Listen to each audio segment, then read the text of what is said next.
the plutocracy, the plutocrats. Everybody's having a field day. I'm sorry, a field day. I mean, there's no consequences, not at all. You know, this old man also dabbled into that too. Introducing one distraction or another.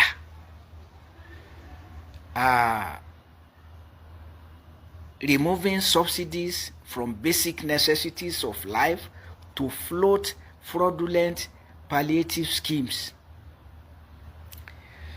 Rather than funding education, asking students to come and get loan. But how many students, for how many students is loan available? When workers are poorly paid and children of workers, families of workers have become indigent. So, when indigent families are mushrooming, with particular reference to workers who are finding it difficult with transportation, with feeding, with cost of living, generally speaking,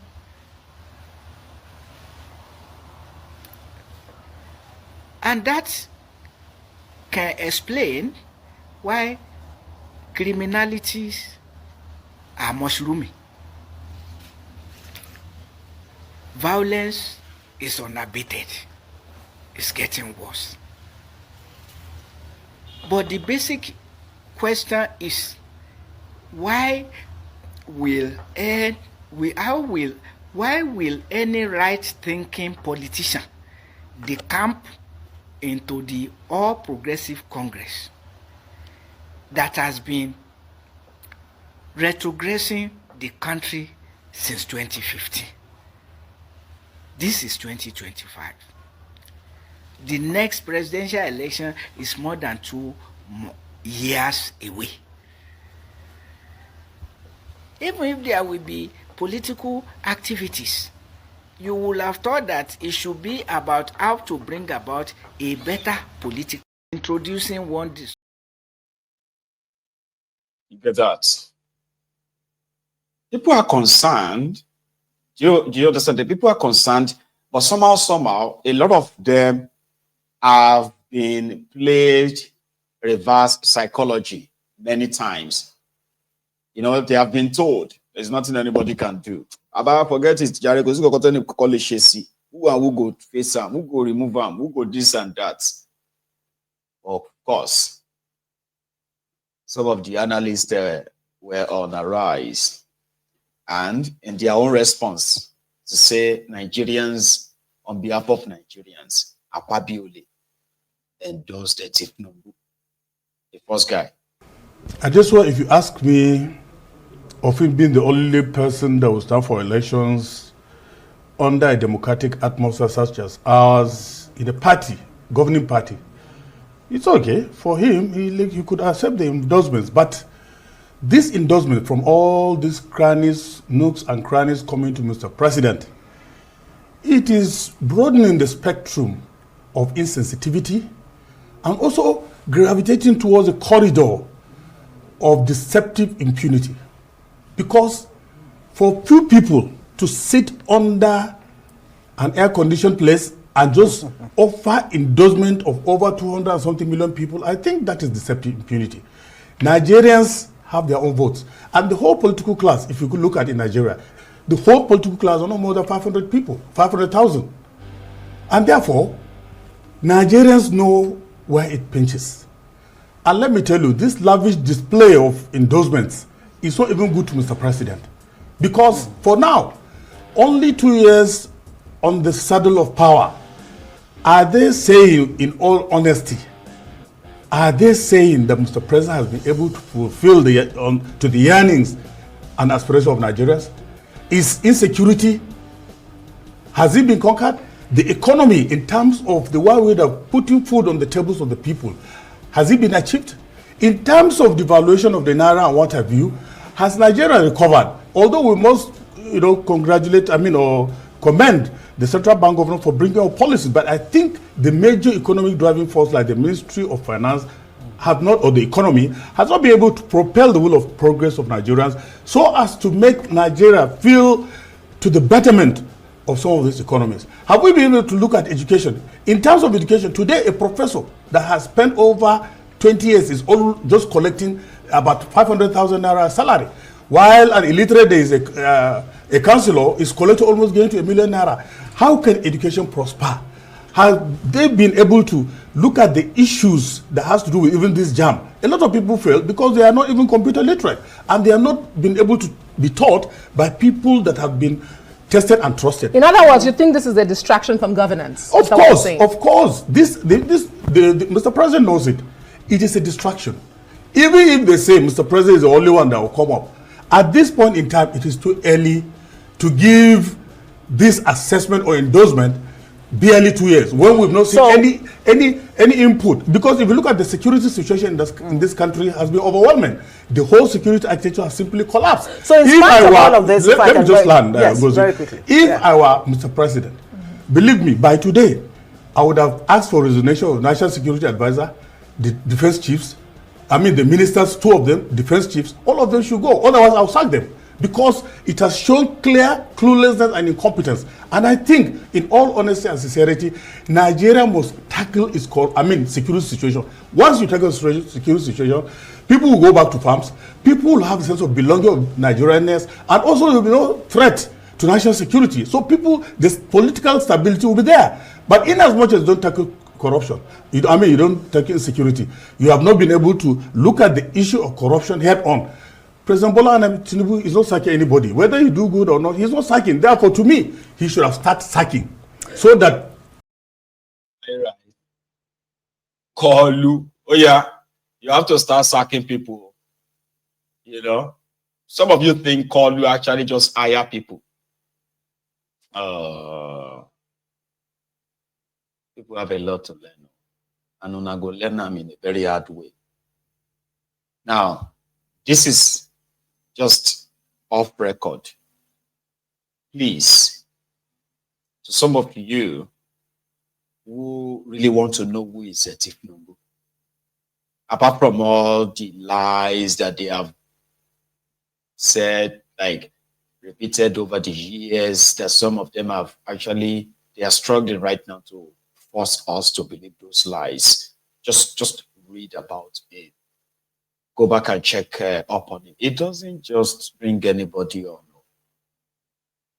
So whenever you are popped up within their circle, you have a particular assignment you are going to be, even if they don't have anything for you for now, and you are just on standby, like they bring you closer, there's always going to be a purpose or a reason why they bring you closer.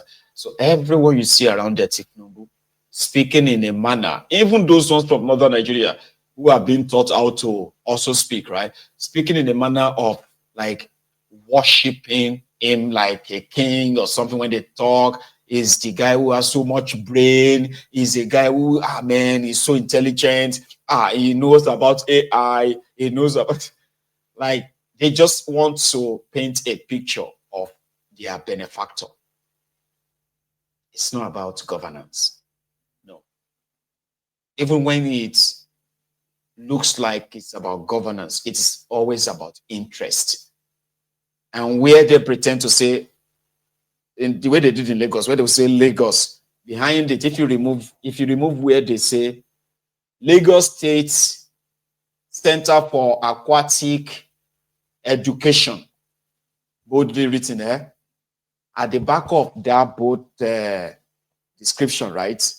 At the back of it is the real, what you are seeing there is actually Tinubu Aquatic Education or Research Institute at the back of it. And you may think, it's just to honor him. When you go and check out the documentation, you probably will see that the land belongs to his daughter or belongs to somebody who is you get what I mean? But in the front of it, right, you're going to see Lagos State. By the back of it, come on. So that's the way they roll. In the case of Nigeria, that's what you're going to get. With a Kolu. So when you see people around him, they are not there because they are competent about something. No, it's basically about loyalty. And if your level of loyalty will determine how closer you're going to be, and then the kind of assignment you're going to be assigned. That's how they roll. Sack them for what? Because they are not delivering. So have you listened to Tinubu himself articulate his plan ever? Have you?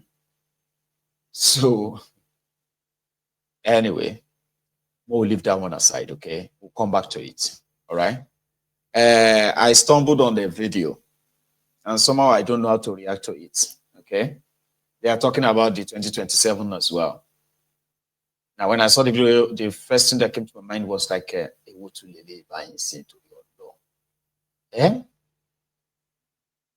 my lady, Ada Zion, Alhamdulillah, we thank Allah subhanahu wa ta'ala for giving us the opportunity to offer our Salatul Zuhr. May Allah accept it from us. What we come here to tell you, our Muslim brother, more especially the Hausa Jomo, Yoruba Muslim, we need your assistance. In Yoruba land, the non-Muslims, the Christians, the Kufar, they are cheating us seriously. You Hausa, if they won't give you, they believe in a Muslim day for Hausa. If they won't bring somebody who go lead Nigeria, now Muslim they go give from Hausa. But if they won't give us somebody from Yoruba land, now Christian they go give us. They talk say Yoruba na Christian land. Now the thing where they spread. And now we Muslim, we they marry 2, 3, 4. Yoruba Muslim, they marry 2, 3, 4. Pastor no they marry 2, 3. Now Muslim plenty for this Yoruba land. Look for instance, Ogun State, where we there now. Governor, what they don't do for Ogun State, that will be Christian, there be 4. Muslim now 1. Now Amosu. Another Muslim do better pass. Christian talk say, this Ogun State, now only Christian go the ruler. Now we need your assistance. Any Muslim waiting for this Ogun State, may you support us. The 2027, we want Muslim to become governor for Ogun State. Yoruba no fit do am only.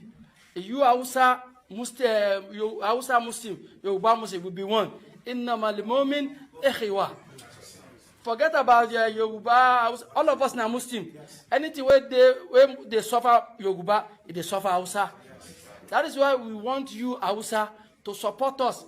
Anytime where those of you that get voters card, may you keep them. Another year. That is the mentality of a young man in Yoruba land. So do you have an idea what an adult, somebody like that, is going to grow up to become? We have what the Yoruba calls the Alakatakiti Esin. Irokunle Omo Amoshi is the immediate governor of Ogun State. Right? The Akotileta, okay, Moson. I don't even know where the same Amoshi did now, right? And that Mofo just said he was the best governor. And they need to prove to the Kafiris. Did the Yoruba boy just call the other Yorubas Kafiris? Oh, wow, Allah did they.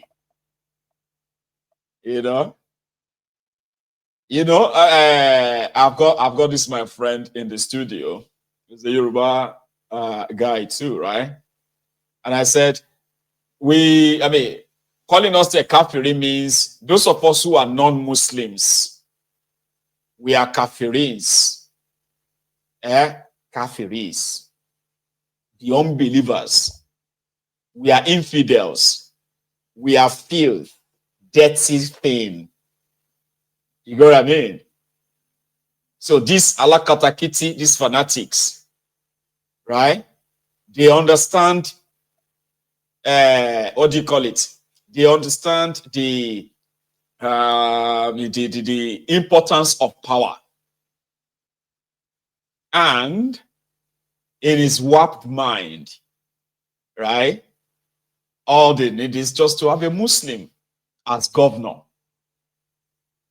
And the only way to pass the message, right, is to say the Christians, that's why he said the Christians, they always believe that they are more than the Muslims. That's so they happen. Oh. So he now approached Hausas, Northerners, residing in his community. He now approached them that they need to work together. You know, we are both Muslims.